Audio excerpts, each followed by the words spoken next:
Just having a drink of my coffee. In this tutorial, what we're going to be doing is working out how to set up this drawing area. So the first thing I'm going to do is come to not set up, I'm going to use this bar across here. Very, very small. You'll see this little layout tab. You're going to select on that. In particular, if we're going to be making the chessboard, I'm going to show you how to change this to the chessboard design, and we're just going to go user defined.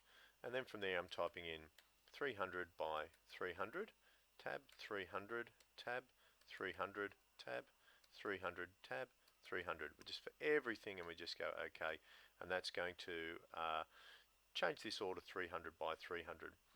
Coming over and having a look at the grid lock over here, if I select grid lock and I go and select a tool, let's say the line tool, you can now see that my line snaps to the tool as to those grids as I draw. But where am I drawing and how long am I drawing? Well, we can count these little squares down here, like the dots, and they're 10 each if we want to, or we can come down here and just have a look at the distance. Now, as long as we're vertical or horizontal, that distance will be what the horizontal and vertical distance is. So you can see down the bottom down here on distance at the moment as I move across, it says now 160, or it says down here exactly the same.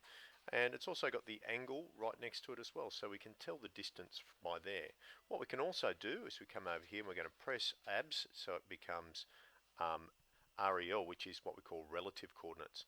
Now, if this is our Y coordinate going down and this is our X coordinate going across, we can put in some coordinates.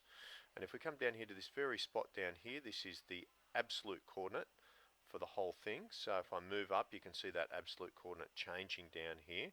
That's changing to, as you can see, 50 by 0, or we move across, it's 80. So let's say we're going to draw a line across here. Our first coordinate that we're going to be putting in, we always put in our X coordinate first, so I'm going to type in 50 and tab and 0 and then OK. See what happens? And it's drawn in a 50 mil line. Okay, so that's the X coordinate going across 50 and the Y coordinate is 0. Let's start over here, select again. Let's put in a Y coordinate now. So we're going to go 0, tab 50 and then OK. Let's see what happens. And it's drawn a 50 mil line from that point going straight up. Let's try another line over here.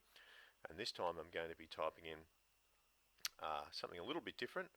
I'm going to be typing in 20, tab 30. So we're going to go from here across 20 and then up 30. Oops.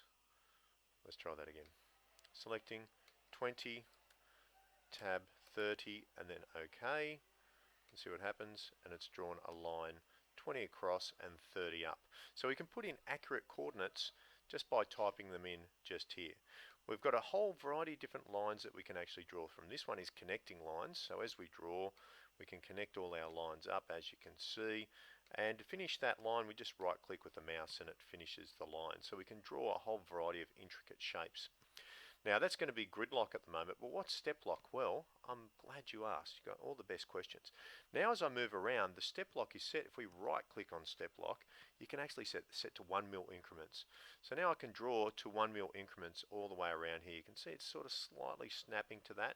I can also change my grid lock here. If I right click, I can change that grid lock to 5 by 5, X 5 by 5, and reduce the grid down here. But that's the end of this tutorial. That's how to navigate around and do some simple drawings with the line tool.